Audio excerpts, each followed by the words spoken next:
face front. And keep driving. Sure, I'm Emmett Myers. Do what I tell you, and don't make no fast moves, or a lot of dead heroes back there get nervous.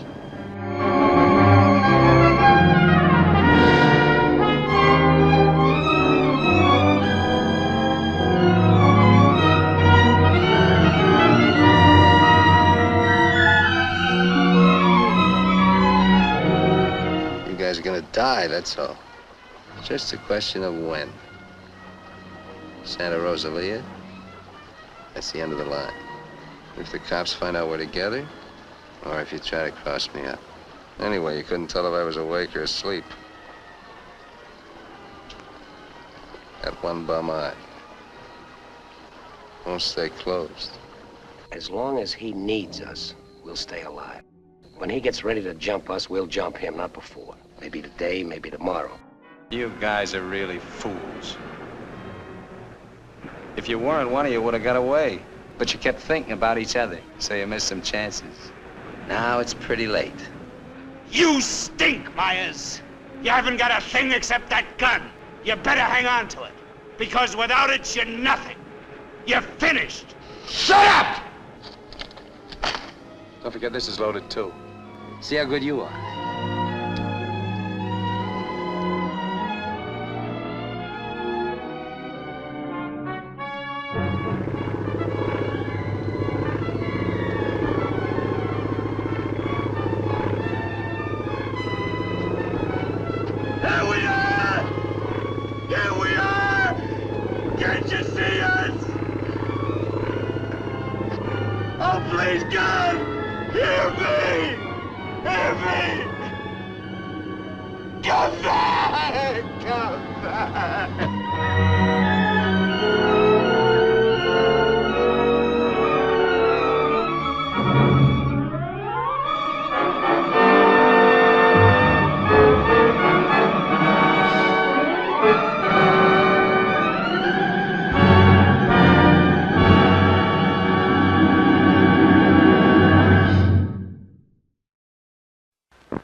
There was a turtle by the name of Bert, and Bert the turtle was very alert.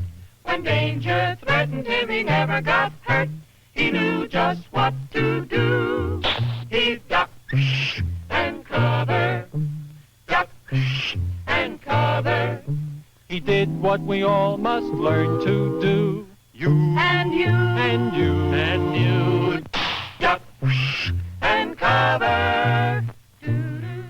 Be sure and remember what Bert the Turtle just did, friends, because every one of us must remember to do the same thing. That's what this film is all about. Duck and cover. This is an official civil defense film produced in cooperation with the Federal Civil Defense Administration and in consultation with the Safety Commission of the National Education Association. Produced by Archer Productions, Incorporated. Hey, Bert, come on out and meet all these nice people, please. Oh, all right. We really can't blame you. You see, Bert is a very, very careful fellow. When there's danger, this is the way he keeps from being hurt. Sometimes it even saves his life. That's why these children are practicing to duck and cover just as you do in your school. We all know the atomic bomb is very dangerous. Since it may be used against us, we must get ready for it, just as we are ready for many other dangers that are around us all the time. Fire is a danger. It can burn whole buildings if someone is careless. But we are ready for fires. We have a fine fire department to put out the fire, and you have fire drills in your school so you know what to do. Automobiles can be dangerous too. They sometimes cause bad accidents, but we are ready. We have safety rules that car drivers and people who are walking must obey. Now, we must be ready for a new danger, the atomic bomb. First, you have to know what happens when an atomic bomb explodes. You will know when it comes. We hope it never comes, but we must get ready. It looks something like this. There is a bright flash, brighter than the sun, brighter than anything you've ever seen. If you were not ready and did not know what to do, it could hurt you in different ways. It could knock you down hard or throw you against a tree or a wall. It is such a big explosion, it can smash in buildings and knock signboards over and break windows all over town. But if you duck and cover like Bert, you will be much safer. You know how bad sunburn can feel. The atomic bomb flash could burn you worse than a terrible sunburn, especially where you're not covered. Now, you and I don't have shells to crawl into like Bert the turtle, so we have to cover up in our own way. First, you duck, and then you cover. And very tightly, you cover the back of your neck and your face. Duck and cover underneath a table or desk or anything else close by. In Betty's school, they are talking about the atomic bomb, too. Betty is asking her teacher, how can we tell when the atomic bomb may explode? And her teacher is explaining that there are two kinds of attack, with warning and without any warning. We think that most of the time we will be warned before the bomb explodes, so there will be time for us to get into our homes, schools, or some other safe place. Our civil defense workers and our men in uniform will do everything they can to warn us before enemy planes can bring a bomb near us. You may be in your schoolyard playing when the signal comes. That signal means to stop whatever you are doing and get to the nearest safe place fast. Always remember, the flash of an atomic bomb can come at any time, no matter where you may be. You might be out playing at home when the warning comes. Then be sure to get into the house fast, where your parents have fixed a safe place for you to go. If you are not close to home when you hear the warning, go to the nearest safe cover. Know where you are to go, or ask an older person to help you. You know the places marked with the S sign? They're safe places to go when you hear the alarm. If there is a warning, you will hear it before the bomb explodes. But sometimes, and this is very, very important, sometimes the bomb might explode without any warning. Then the first thing we would know about it would be the flash. And that means duck and cover fast, wherever you are. There's no time to look around or wait. Be like Bert. When there is a flash, duck and cover, and do it fast. Here are some older boys showing what to do if the flash comes when you are not in the classroom. This is what to do if you should be in a corridor. You duck and cover tight against the wall this way.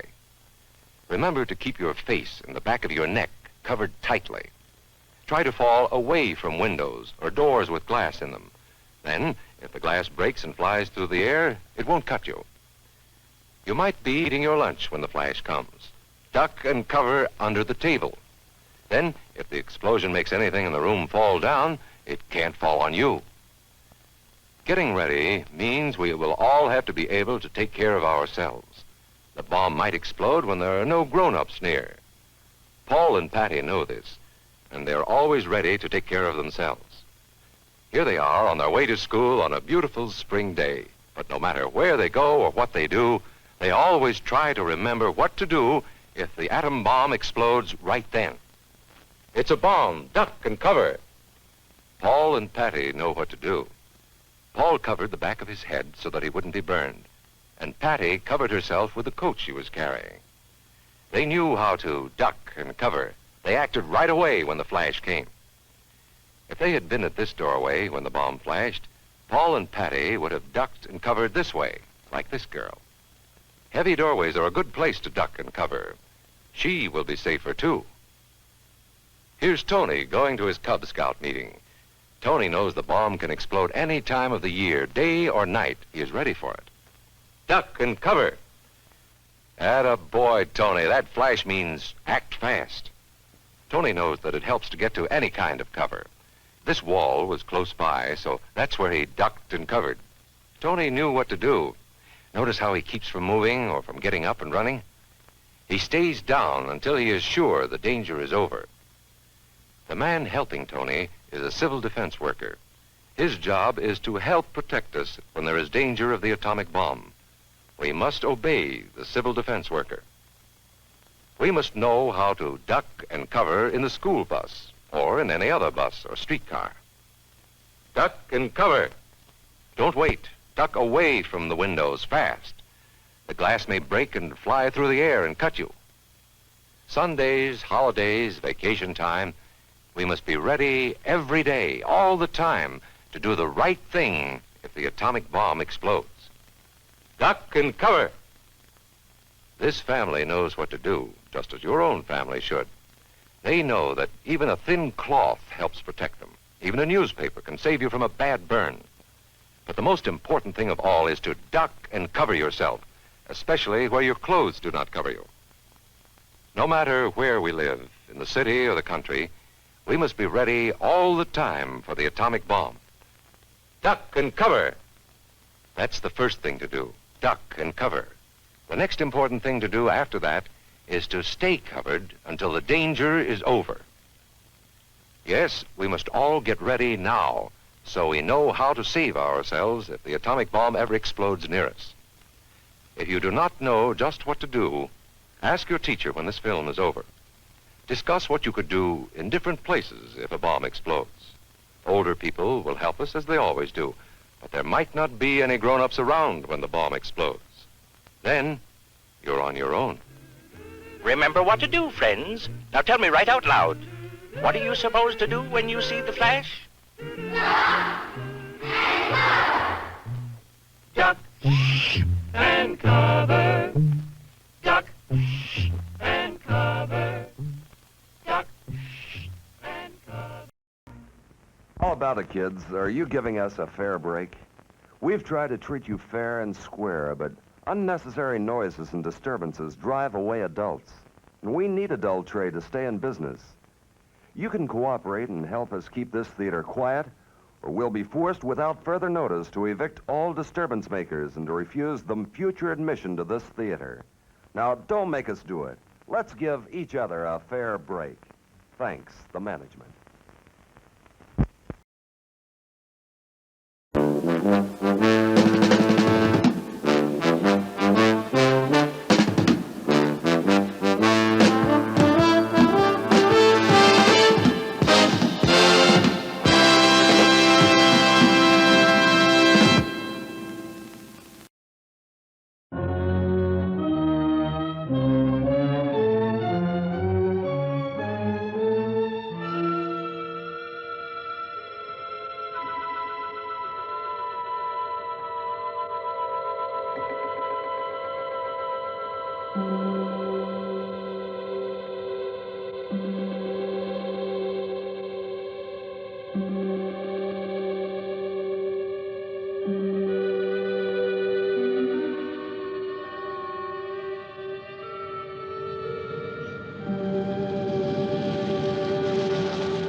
They ought to make the day the time changes, the first day of summer.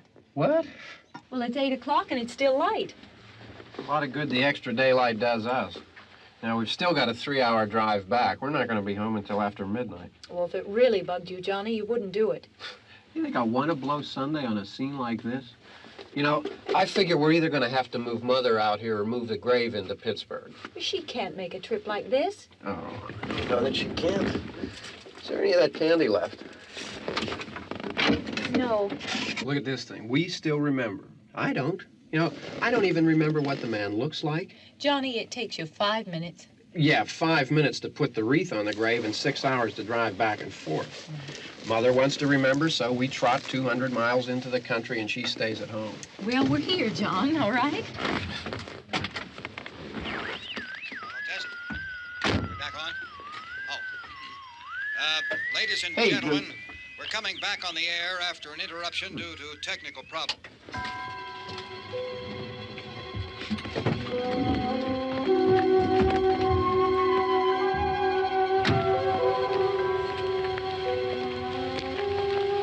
There's nothing wrong with the radio. Must have been the station.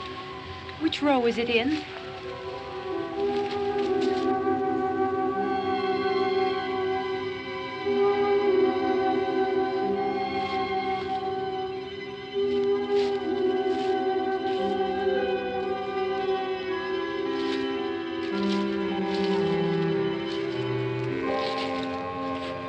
Well, there's no one around. Well, it's late.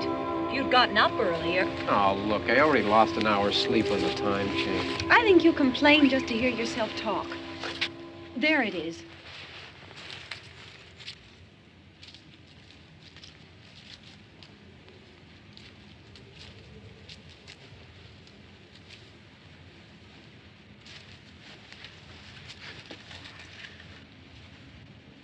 I wonder what happened to the one from last year. Each year we spend good money on these things. We come out here and the one from last year's gone. Well, the flowers die, and the caretaker or somebody takes them away. Yeah, a little spit and polish, you can clean this up. Sell it next year. Wonder how many times we bought the same one.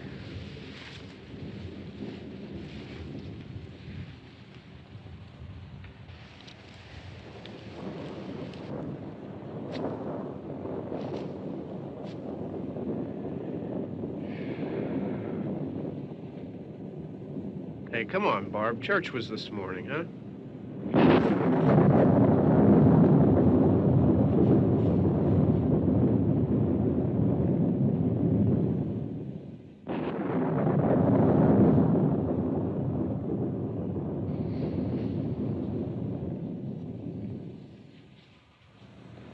Hey, I mean, praying's for church, huh? Come on. I haven't seen you in church lately. Well, there's not much sense in my going to church.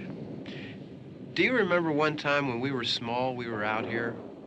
It was from right over there. I jumped out at you from behind the tree, and Grandpa got all excited, and he shook his fist at me, and he said, "Boy, you be damned to hell." Remember that? Right over there. Well, you used to really be scared here.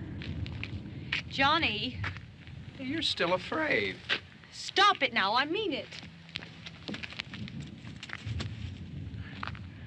They're coming to get you, Barbara. Stop it. You're ignorant. They're coming for you, Barbara. Stop it. You're acting like a child. They're coming for you. Look, there comes one of them now. He'll hear you. Here he comes now. I'm getting out of here. Johnny.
All right.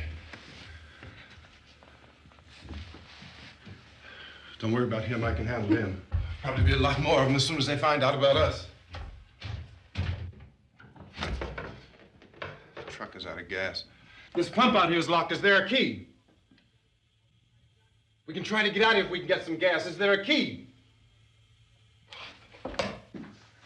I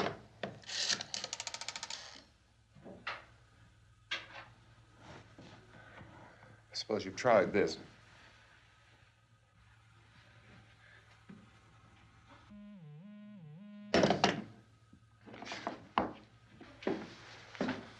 Do you live here?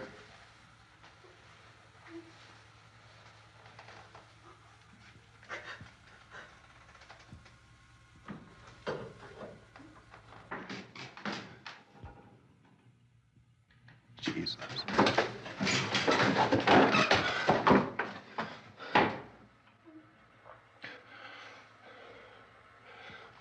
We've got to get out of here.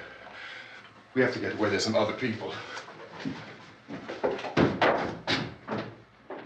Maybe we better take some food. I'll see if I can find some food.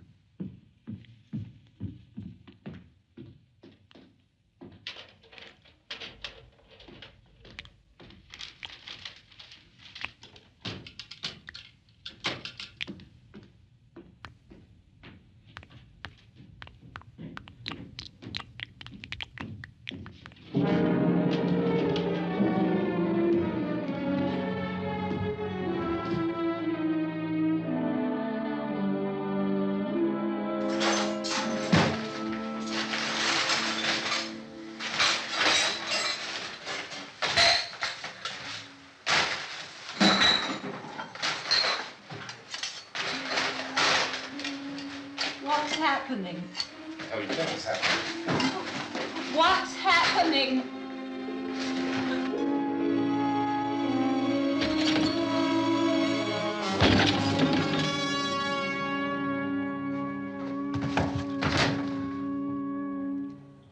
Two of them.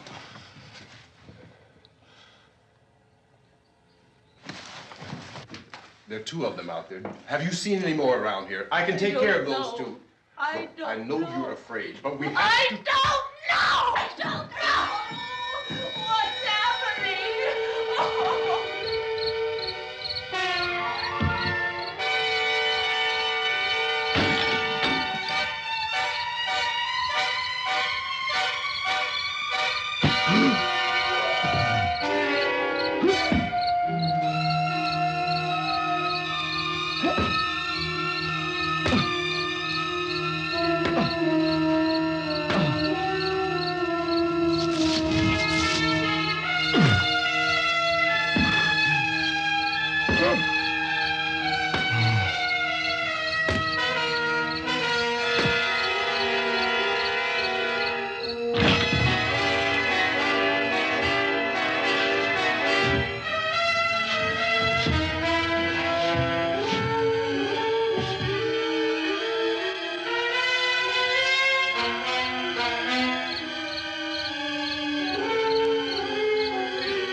of here now.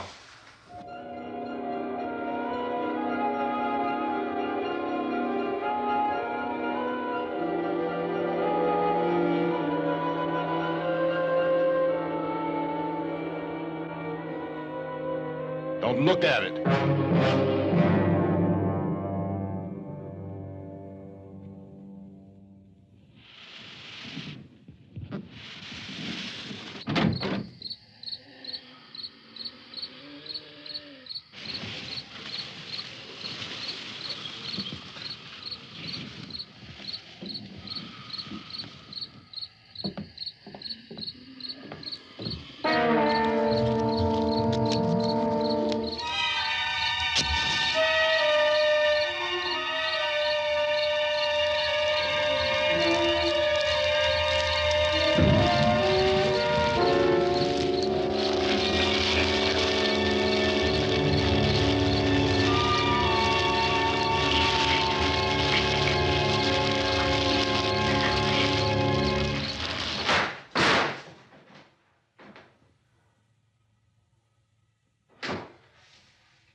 Get some more lights on in this house.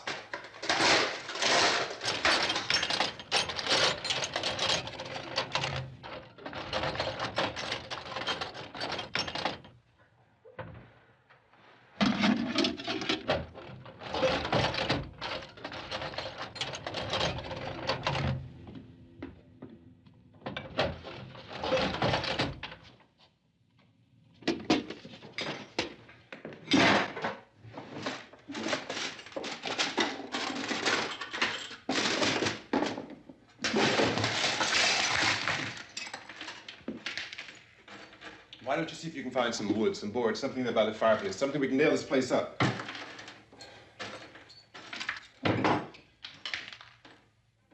Oh, God damn! Look, I know you're afraid. I'm afraid too. But we have to try to board the house up together. Now, I'm going to board up the windows and the doors. Do you understand? We'll be all right here. We'll be all right here until someone comes to rescue us.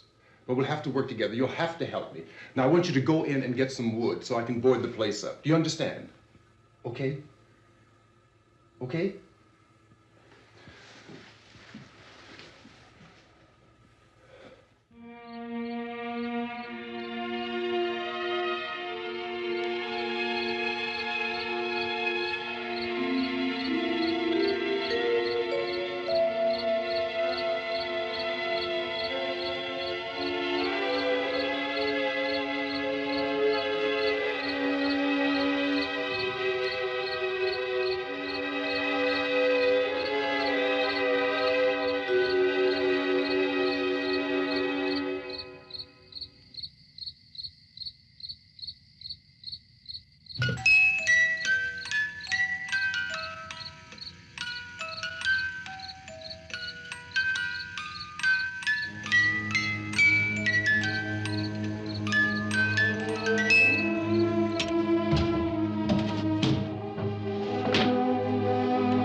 That's wrong. Here, I want you to pick out some nails. Pick out the biggest ones you can find.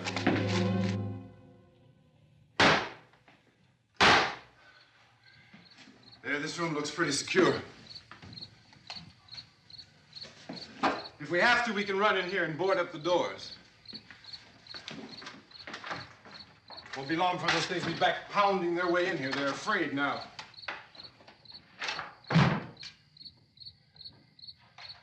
They're afraid of fire. I found that out.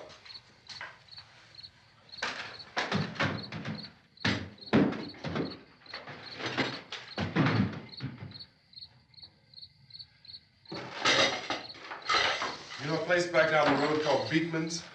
Beekman's Diner?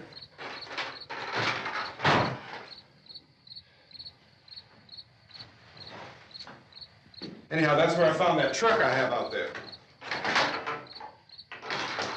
There's a radio in the truck. I jumped in to listen to it when a big gasoline truck came screaming right across the road. Well, there must have been 10, 15 of those things chasing after it, grabbing and holding on. Now, I didn't see them at first. I could just see that the truck was moving in a funny way. And those things were catching up to it. The truck went right across the road. Slammed on my brakes to keep from hitting it myself. It went right through the guardrail.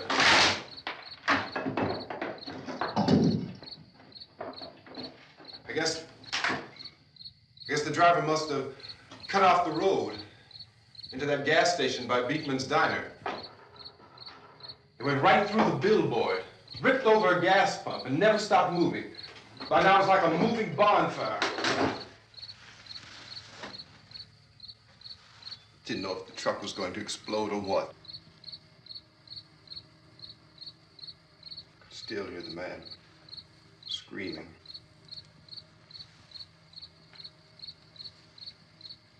This thing is just backing away from it. I looked back at the diner to see if there was anyone there who could help me. It was when I noticed that the entire place had been encircled. There wasn't a sign of life left except by now there were no more screams. I realized that I was alone with 50 or 60 of those things, just standing there, staring at me. I started to drive. I just plowed right through them. They didn't move. They didn't run or just stood there, staring at me. Just wanted to crush them. They scattered through the air like bugs. We were riding in the cemetery, Johnny and me. Johnny.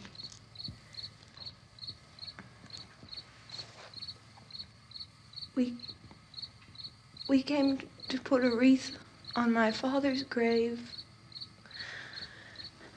Johnny, and he said, "Can I have some candy, Barbara?" We didn't have any. And, oh, it's hot in here. Hot.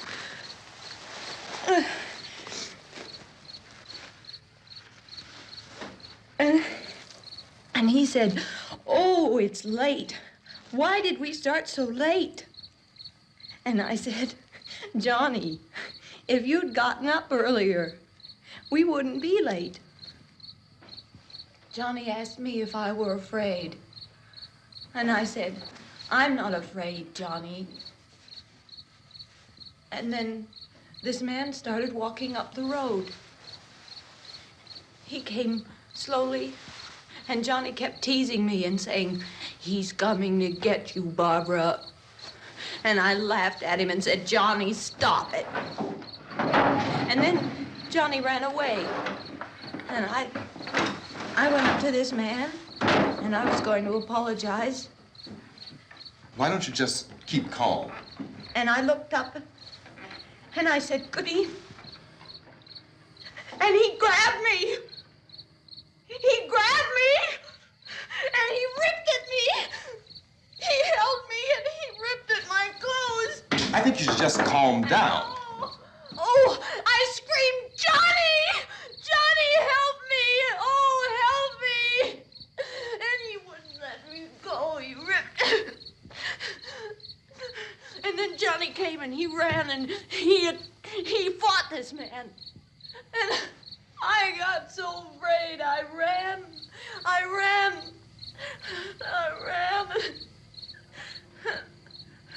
And Johnny didn't come.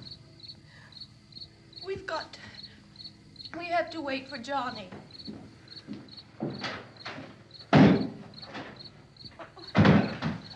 Maybe we better go out and get him. We have to go out and get Johnny. He's out there.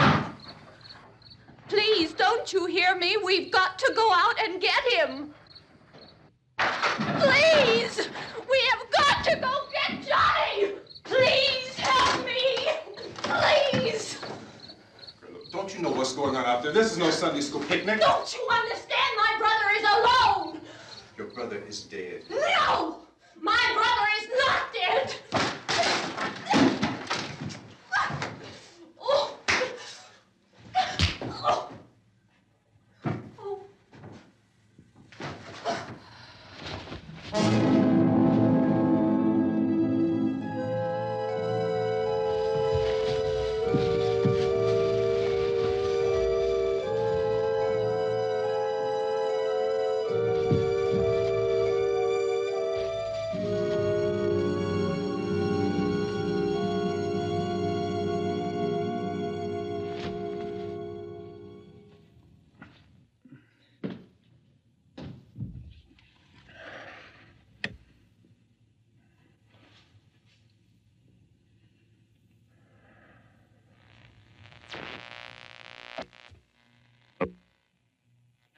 Because of the obvious threat to untold numbers of citizens, and because of the crisis which is even now developing, this radio station will remain on the air day and night. This station and hundreds of other radio and TV stations throughout this part of the country are pooling their resources through an emergency network hookup to keep you informed of all developments. At this hour, we repeat, these are the facts as we know them. There is an epidemic of mass murder being committed by a virtual army of unidentified assassins. The murders are taking place in villages, cities, rural homes, and suburbs with no apparent pattern or reason for the slayings.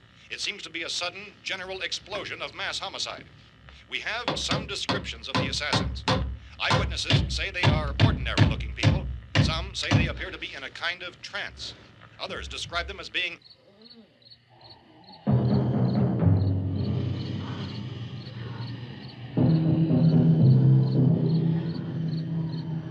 So, at this point, there is no really authentic way for us to say who or what to look for and guard yourself against. Misshapen monsters. Reaction of law enforcement officials is one of complete bewilderment at this hour. So far, we have been unable to determine that any kind of organized investigation is yet underway. Police, sheriff's deputies, and emergency ambulances are literally deluged with calls for help. The scene can best be described as mayhem. Mayors of Pittsburgh, Philadelphia, and Miami, along with the governors of several eastern and midwestern states, have indicated the National Guard may be mobilized at any moment, but that has not happened as yet. The only advice our reporters have been able to get from official sources is for private citizens to stay in their homes behind locked doors. Do not venture outside for any reason until the nature of this crisis has been determined and until we can advise what course of action to take. Keep listening to radio and TV for any special instructions as this crisis develops further. Thousands of office and factory workers are being urged to stay at their places of employment, not to make any attempt to get to their homes.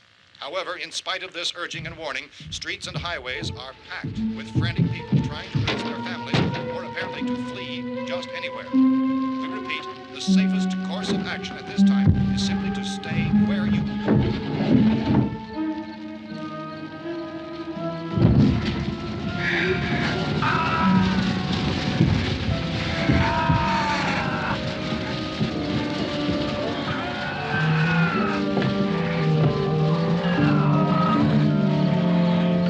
Ladies and gentlemen, we've just received word that the President has called a meeting of his cabinet to deal with the sudden epidemic of murder which has seized the eastern third of this nation. The meeting is scheduled to convene within the hour. Members of the presidential cabinet will be joined by officials of the FBI and the Joint Chiefs behind closed doors. The White House spokesman, in announcing this conference, says there will be an official announcement as soon as possible following that meeting. This is the latest dispatch just received in our newsroom. Latest word also from National Press Services in Washington, D.C. now tells us that the emergency presidential conference, which we've just mentioned, will include high-ranking scientists from the National Aeronautics and Space Administration. That's the extent of this latest bulletin. Repeating, the President, members of his cabinet, the FBI, the Joint Chiefs of Staff, and scientists from NASA within the hour. All radio and TV stations throughout this part of the country, including the one to which you're listening, have joined their facilities in an emergency network to bring you this news as it develops. We urge you to stay tuned to radio and TV and to stay indoors at all costs. Late reports reaching this newsroom tell of frightened people seeking refuge in churches, schools, and government buildings, demanding shelter and protection from the wholesale murder which apparently is engulfing much of the nation. Law enforcement officials are at a loss to explain or, even at this hour, even to theorize about the reasons for this wave of murder. So far, the advice we are able to give the public is some of the words of Police Chief T.K. Dunmore of Camden, North Carolina, who's quoted as saying, quote, "Tell the people, for God's sake, to get off the streets.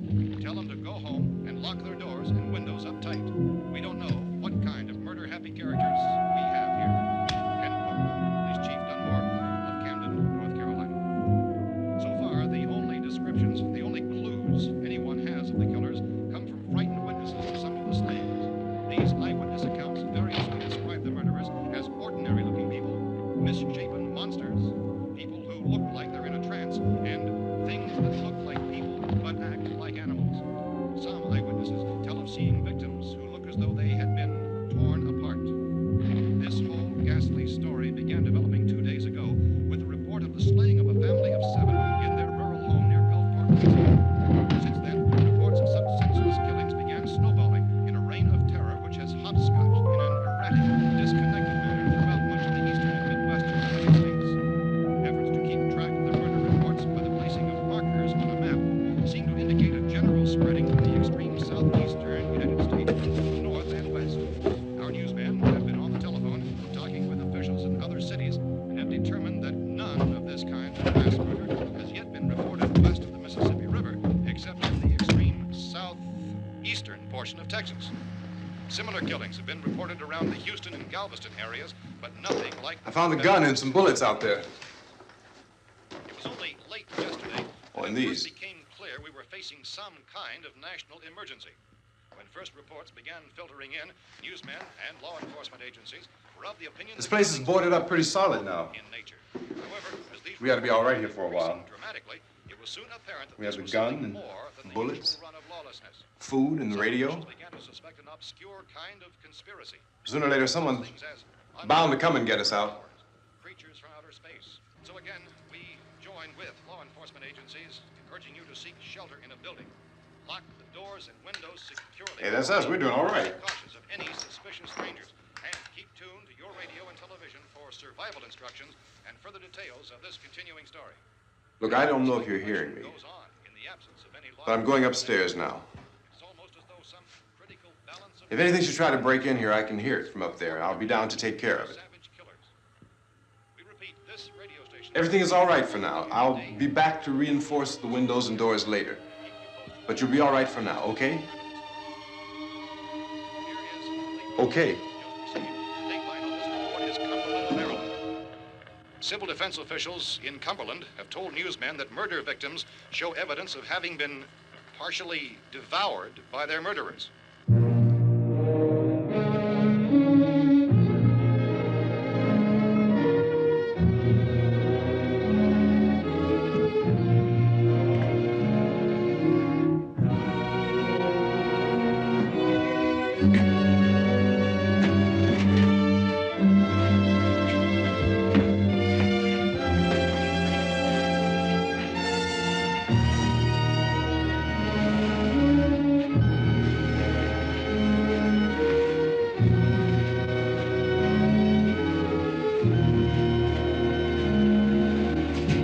Consistent reports from witnesses to the effect that people who acted as though they were in a kind of trance were killing and eating their victims prompted authorities to examine the bodies of some of the victims.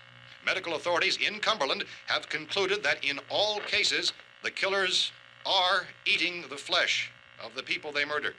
Repeating this latest bulletin just received moments ago from Cumberland, Maryland, civil defense authorities have told newsmen that murder victims show evidence of having been partially devoured by their murderers. Medical examination of victims' bodies shows conclusively that the killers are eating the flesh of the people they kill. And so this incredible story becomes more ghastly with each report. It's difficult to imagine such a thing actually happening, but these are the reports we have been receiving and passing on to you, reports which have been verified as completely as is possible in this confused situation. It is happening, and it would appear that no one is safe from this wave of mass murder.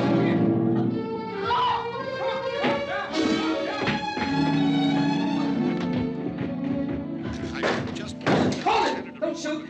We're from town. A radio. County, Pennsylvania. The Butler County Sheriff has verified that reports of murder victims being partially eaten by their slayers is true. No further details available at this time. However, how long have you guys been down there? I could use some help up here. That's the cellar. It's the safest place.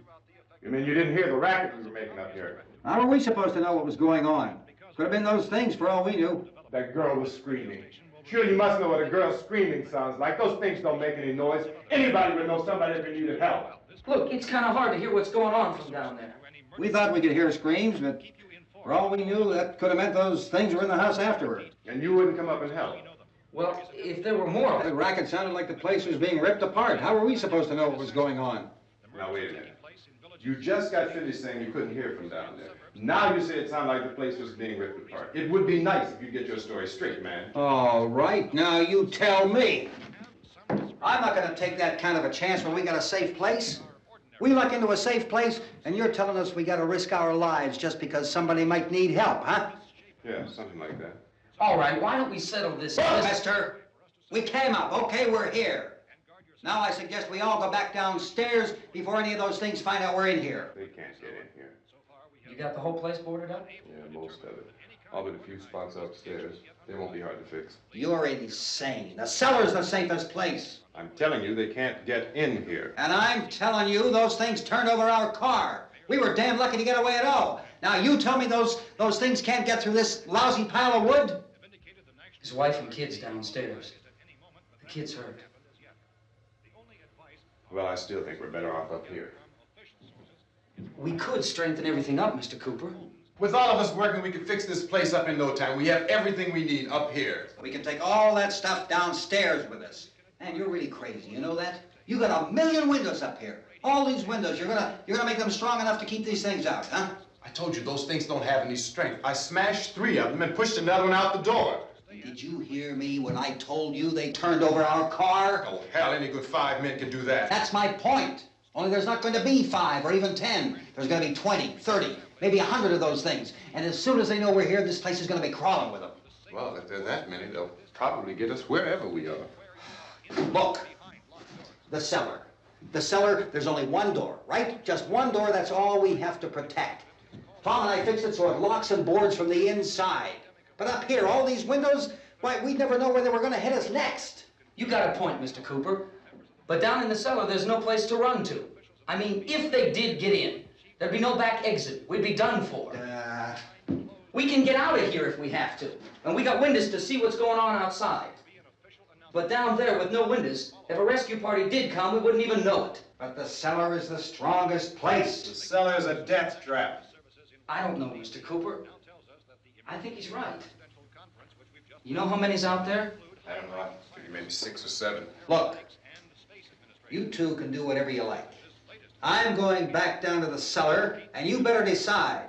Because I'm going to board up that door, and I'm not going to unlock it again no matter what happens. Now, wait a minute, Mr. Cooper. No, I'm not going to wait. I've made my decision, now you make yours. Now, wait a minute.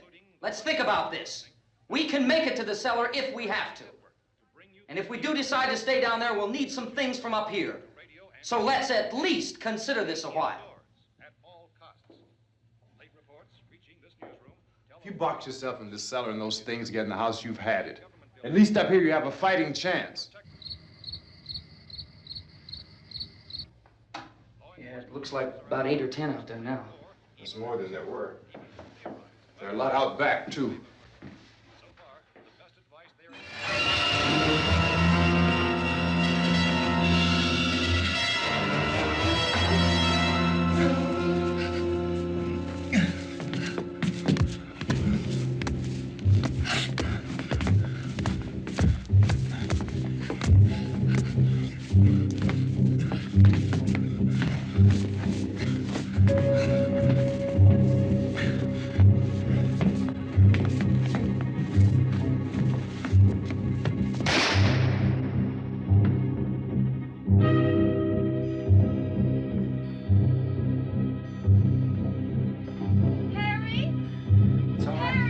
It's all right.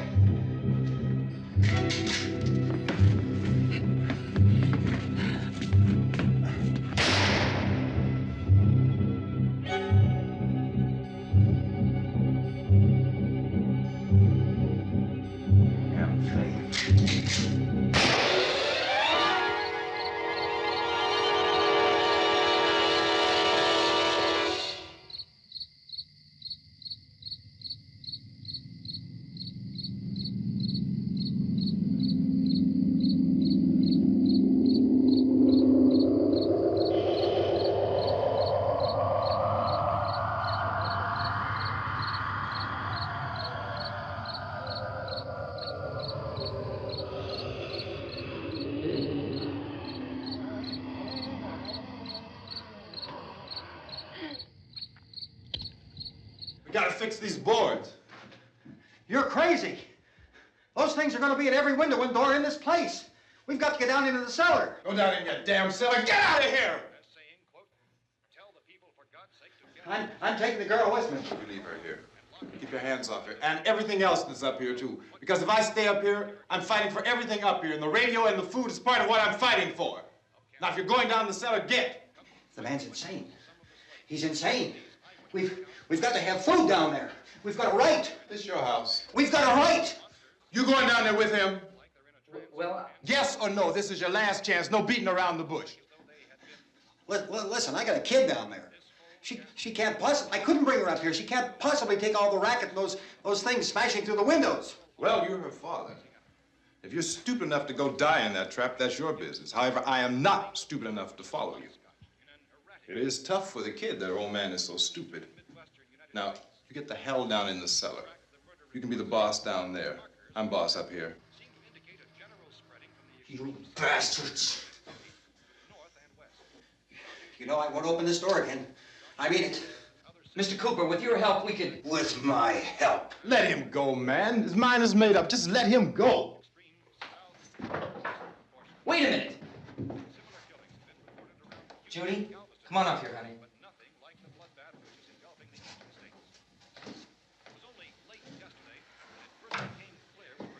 You're gonna let them get hurt too, huh? It's all right, honey. Go ahead.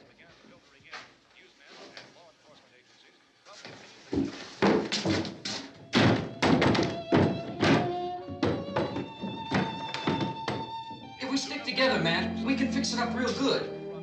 There's lots of places we can run to up here. Mr. Cooper, we'd all be a lot better off if all three of us were working together. Hey. Hey, kid.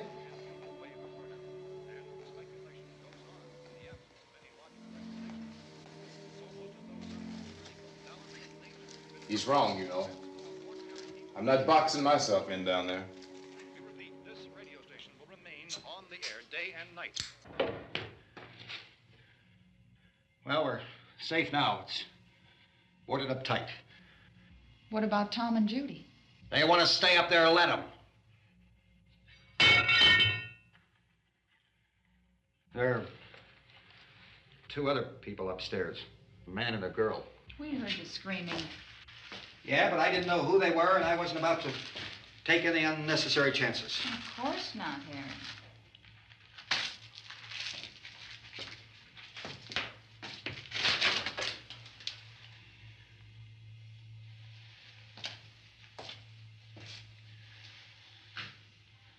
Is she all right?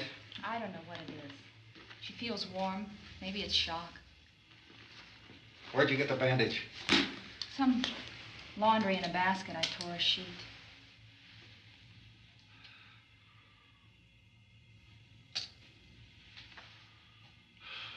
Let them stay upstairs.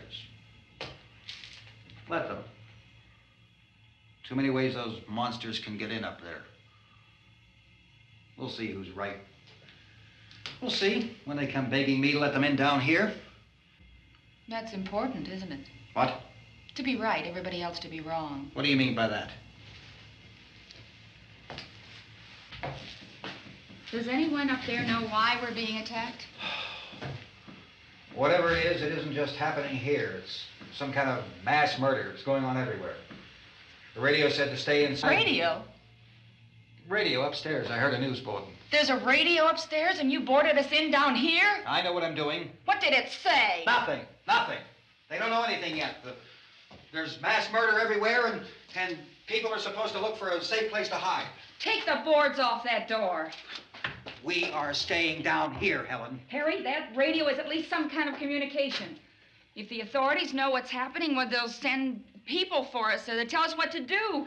How are we going to know what's going on if we lock ourselves in this dungeon?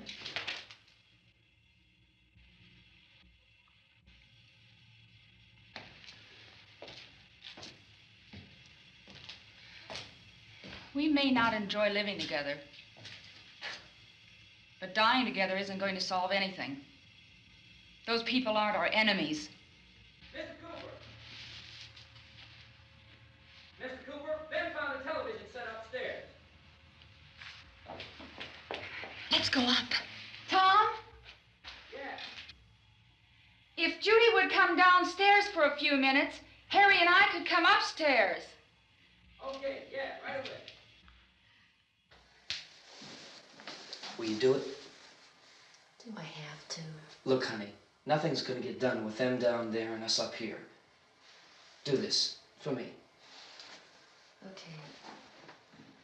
Okay, open up.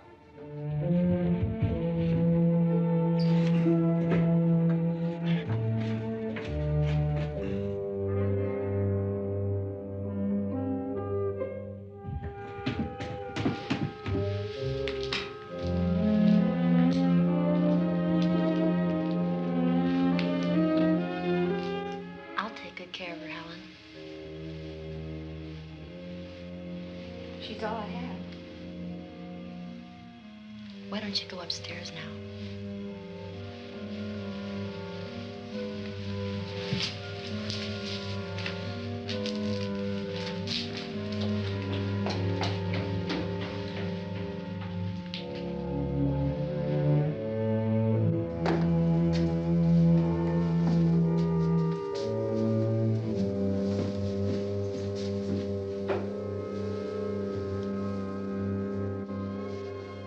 Her brother was killed.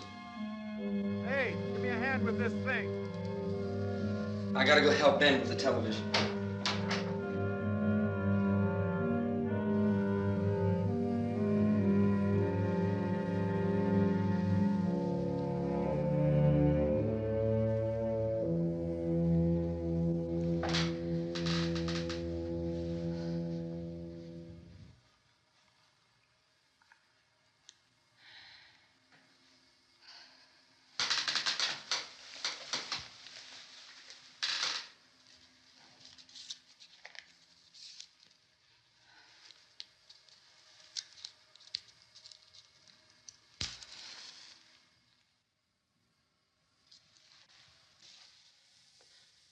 Don't be afraid of me. I'm Helen Cooper, Harry's wife.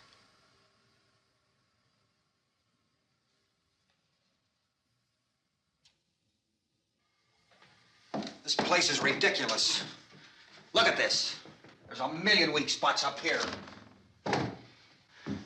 Give me one of those.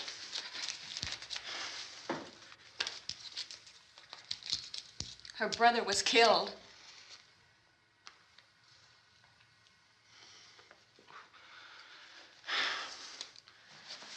And they talk about these windows.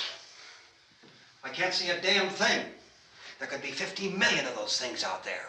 That's how much good these windows are. Why don't you do something to help somebody?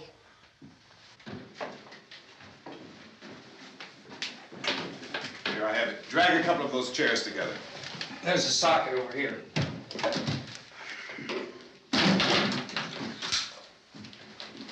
You better watch this and try to understand what's going on. I don't want anyone's life on my hands. Is there anything I can do to help? I don't want to hear any more from you, mister. If you stay up here, you take orders from me. And that includes leaving the girl alone. It's on, it's on. There's no sound. Play with the rabbit ears. Reports, incredible as they seem, are not the results of mass hysteria. Mass hysteria. What do they think? We're imagining all this? Shut up! In all parts of the country. The wave of murder which is sweeping the eastern third of the nation is being committed by creatures who feast upon the flesh of their victims. First eyewitness accounts of this grisly development came from people who were understandably frightened and almost incoherent. Officials and newsmen at first discounted those eyewitness descriptions as being beyond belief. However, the reports persisted. Medical examinations of some of the victims bore out the fact that they had been partially devoured. I think we have some late word just arriving, and I'll interrupt to bring this to you. This is the latest disclosure in a report from National Civil Defense Headquarters in Washington. It has been established that persons who have recently died have been returning to life and committing acts of murder. A widespread investigation of reports from funeral homes, morgues, and hospitals has concluded that the unburied dead are coming back to life and seeking human victims. It's hard for us here to believe what we're reporting to you, but it does seem to be a fact. When this emergency first began, radio and television was advising people to stay inside, behind locked doors for safety. Well, that situation has now changed, and we're able to report a definite course of action for you. Civil defense machinery has been organized to provide rescue stations with food, shelter, medical treatment, and protection by armed National Guardsmen. Stay tuned to the broadcasting stations in your local area for this list of rescue stations. This list will be repeated throughout our news coverage. Look for the name of the rescue station nearest you and make your way to that location as soon as possible. So we have that truck. If we can get some gas, we can get out of here. There's a pump out by the shed. I know, that's why I pulled in here, but it's locked. Called this afternoon by the president.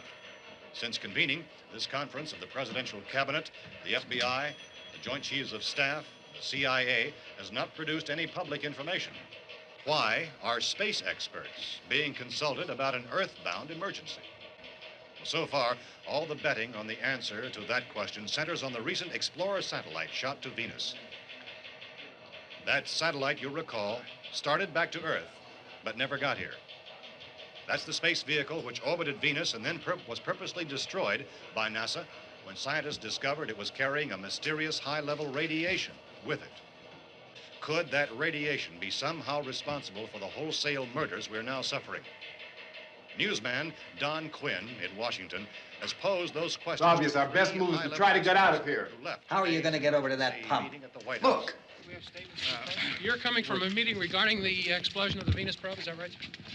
Yes, that was the subject of the meeting. You feel there is a connection between this and the phenomenon? There's a definite connection. A definite connection.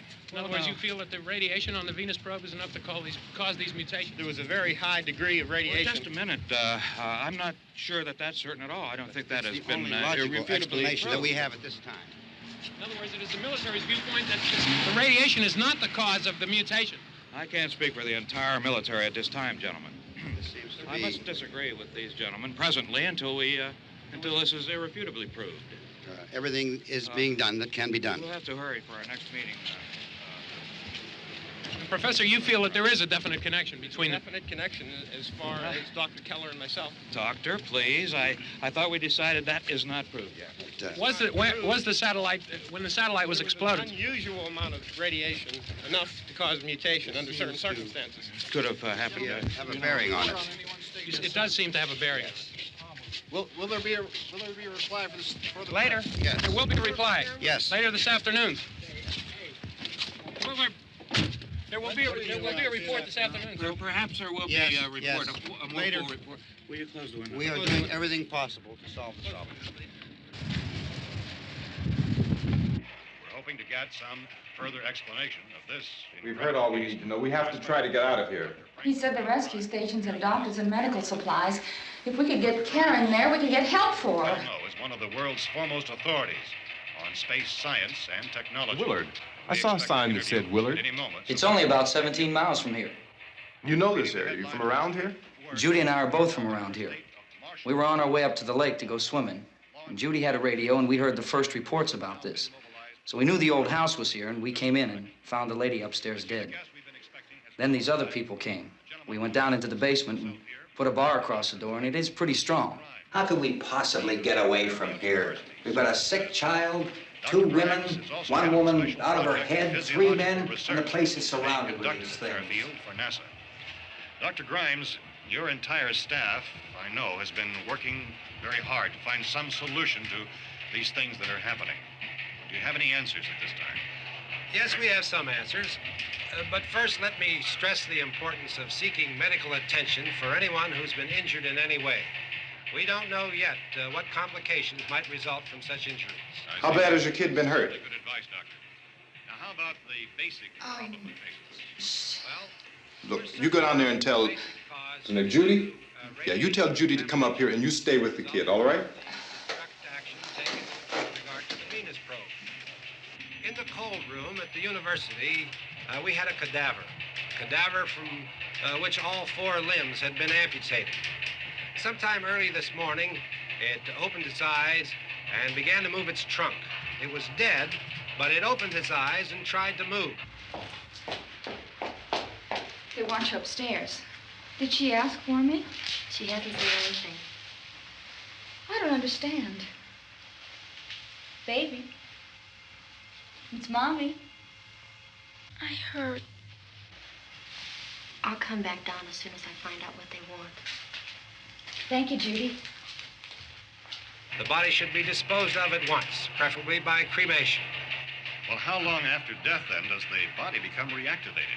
It's only a matter of minutes. Minutes? Well, that doesn't give people time to make any arrangements. Oh, you're right. It doesn't give them time to make funeral arrangements. The bodies must be carried to the street and burned.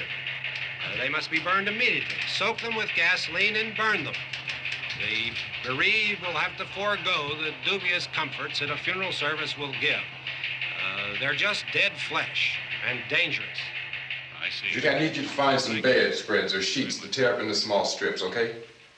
Is there a fruit cellar here? Yes. We need some bottles or jars to make Molotov cocktails and hold them off while we try to escape. Hey, there's a big can of kerosene down there. I'll see what I can find. I'll look for the bottles. There's a big key ring down there. There may be a key to the gas pump on it. I'll check.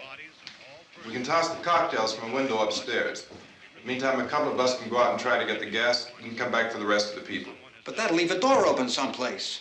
Yeah, that's right. It better be this door. It's closer to the truck. Before we go out, we'll put some supplies behind the cellar door. While we're gone, the rest of you can hold up in there. I found some fruit jars in the cellar. And there's a key on here that's labeled for the gas pump out back. I'm not really that used to the truck. I found it abandoned. I can handle the truck, no sweat. You're it, then. You and I'll go.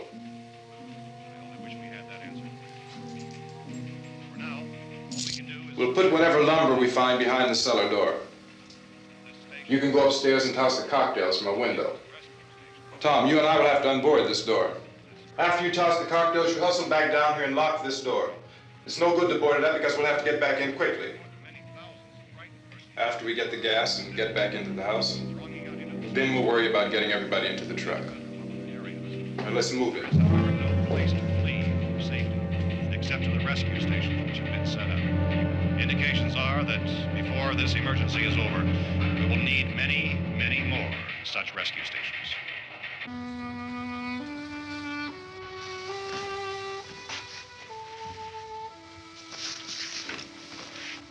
You always have a smile for me.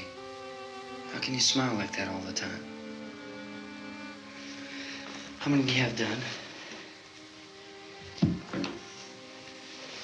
Come on, honey, we gotta move. Tom, are you sure about the phone? The phone is dead out. All you get is a recorded message. If I could only call the folks. They're going to be so worried about us. Everything will be all right. As soon as we get to Willard, we'll call them. They might even be there. I know. Tom? Are you sure we're doing the right thing, Tom? What, about getting out of here? Yeah. Well, the television said that's the right thing to do. We've got to get to a rescue station. I don't know. Come on, honey, you're starting to sound like Mr. Cooper now. But why do you have to go out there? Look, I know how to handle that truck, and I can handle the pump. Ben doesn't know anything about that stuff.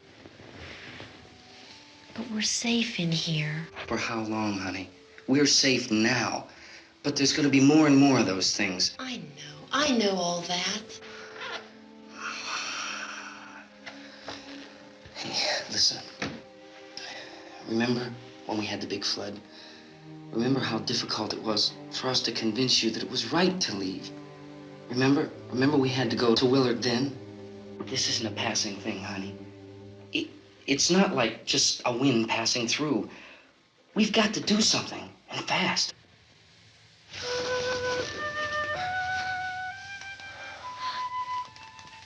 I just don't want you to go out there, that's all.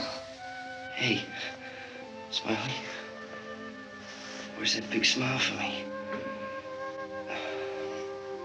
Boy, you're sure no use at all, are you? We've got work to do, honey. And you...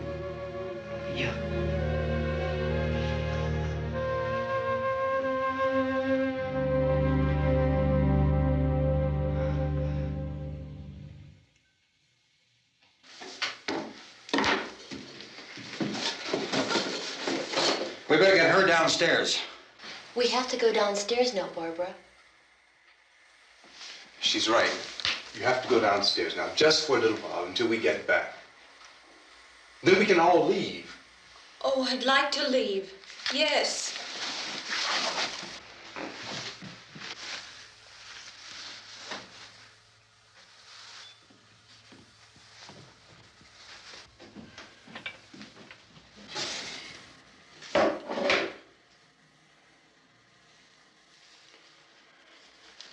Good luck. Yeah.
cellar. I'm going. It's too late. It's too late.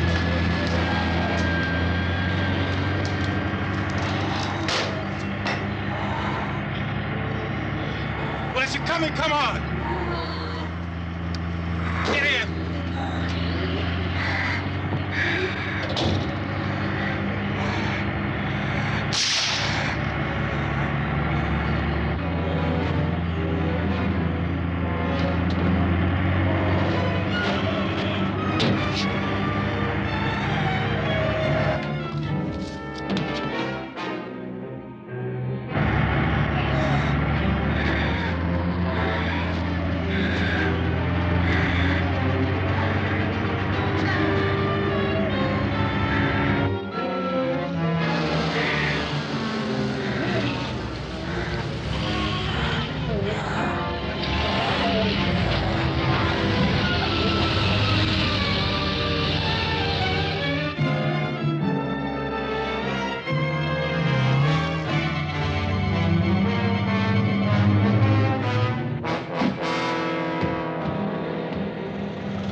This key won't work. Watch it.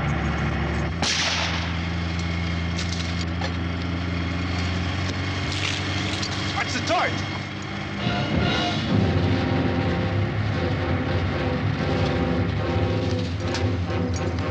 We gotta get away from the pump.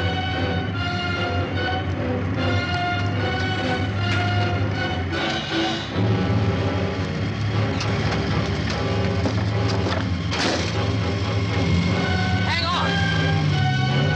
Tom! Drive your cars and get out of the truck!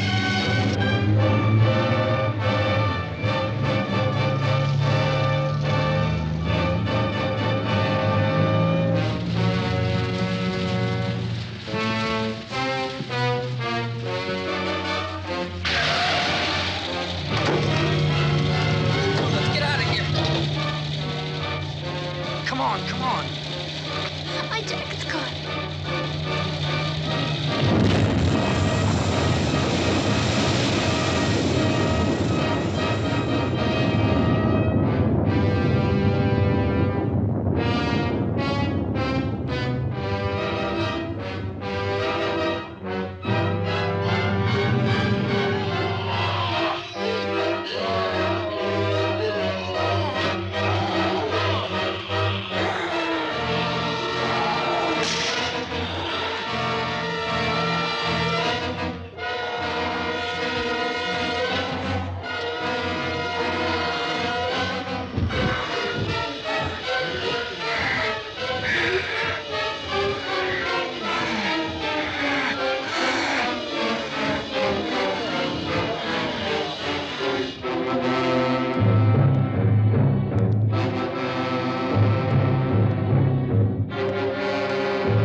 Drag you out there and feed you those things.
Isn't it 3 o'clock yet?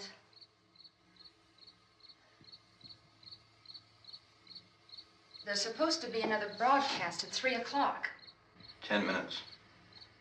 Oh, only 10 more minutes? We don't have very long to wait. We can leave. Well, we'd better leave soon. It's 10 minutes to 3.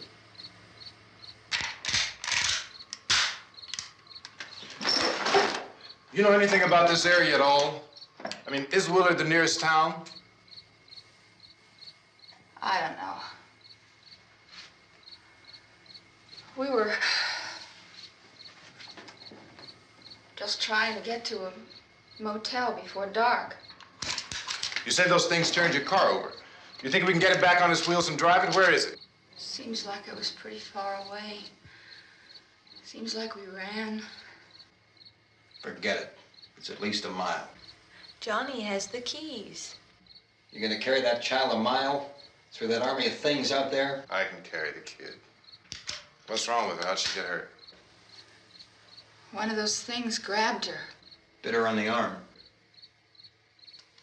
What's wrong? Who knows what kind of disease those things carry? Is she conscious? Barely. She can't walk. She's too weak. Well, one of us could try to get to the car. You gonna turn it over by yourself? You can't start the car. Johnny has the keys. You have a car? Where? Where is it? You won't be able to start it. Yeah, I know. But where is it?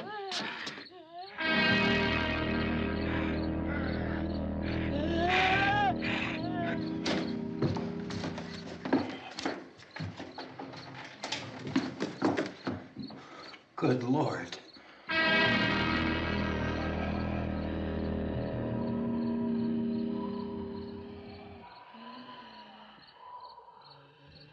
Being monitored closely by scientists at all the radiation detection stations.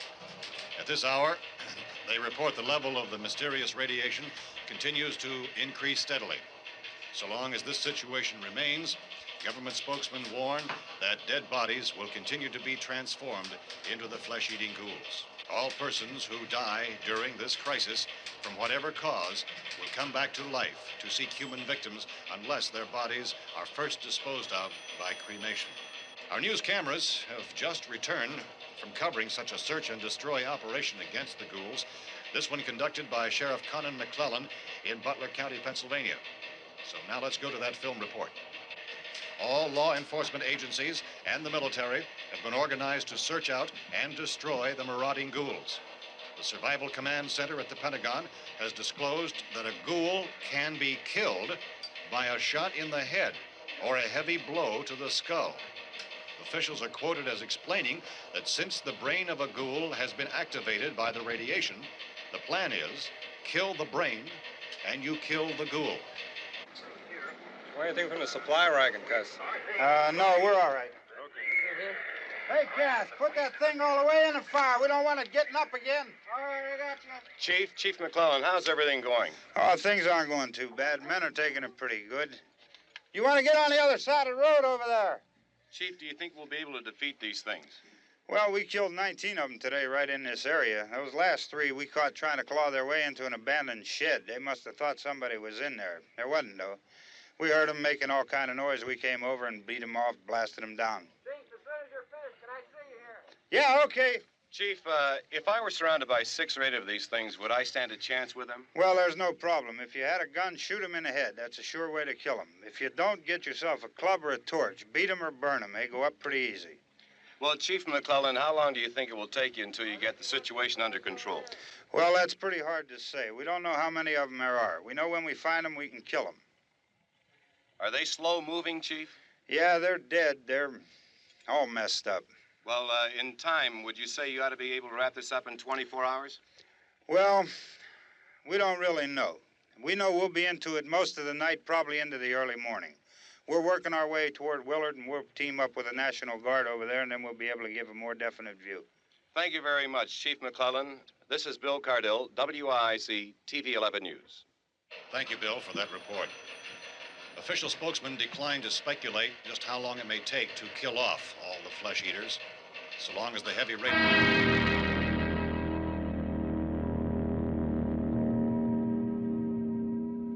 Is the fuse box in the cellar? I don't know. It isn't the fuse. The power lines are down. Helen, I have to get that gun. Haven't you had enough? What? 2 people are dead already on account of that guy. Take a look out that window. Get...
Sal, you want to get about 4 or 5 men and a couple dogs? There's a house over here behind those trees. We want to go check it out.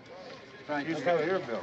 Yeah, Chief, we're going to stay with it till we meet up with the National Guard. Where'd you get the coffee? One of the volunteers. You're doing all the work. You take it. Thank you. We should be wrapped up here about 3 or 4 more hours. We'll probably get into Willard then. I guess you can go over there and meet the National Guard. Nick, you and the rest of these men want to come with me? Well, Bill, I'm going to check on your office, see what's happening. All right, Steve. Tell them we're going to stay with it, and everything appears to be under control.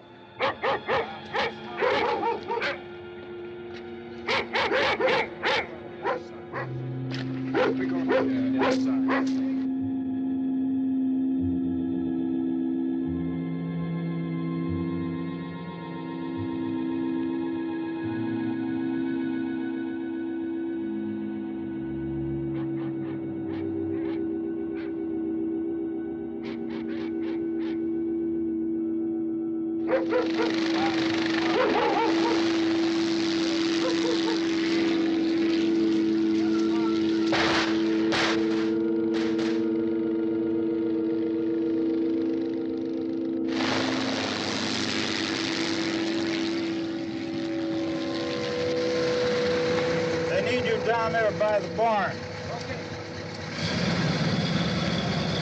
Some of these guys can follow the wagon down. I only need a few men to check out the house. Somebody had a cookout here, Vince. Yeah, sure looks like it, Cop.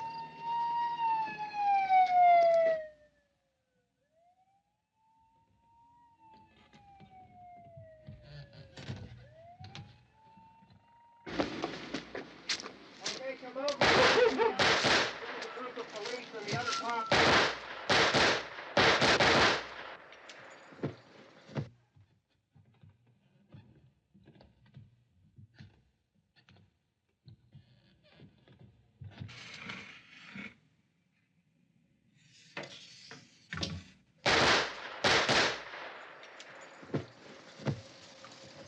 He's the dead one. Get up here.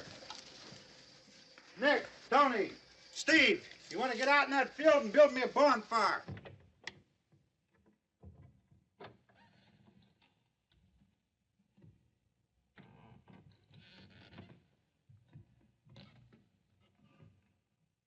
You, drag that out of here and throw it on the fire.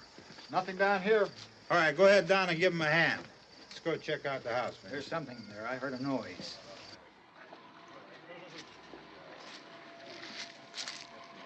All right, Vince, hit him in the head, right between the eyes. Good shot. Okay, he's dead. Let's go get him. That's another one for the fire.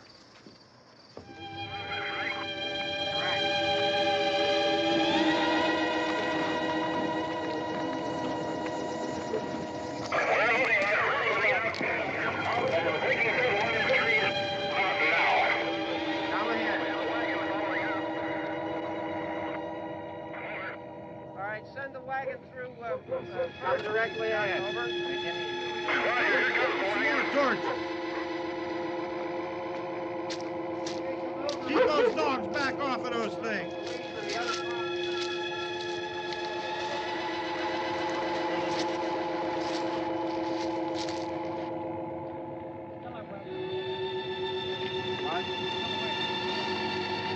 Go more quickly.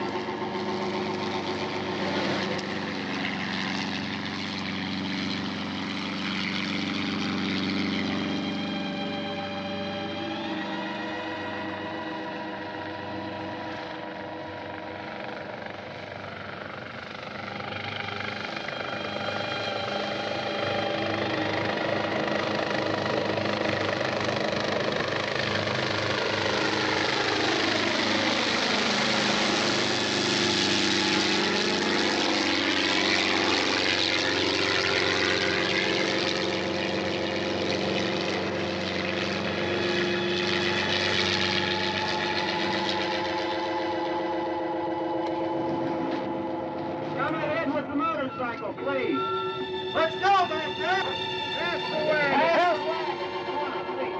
Hey, Randy, light these torches over here. People in the back, way in the back.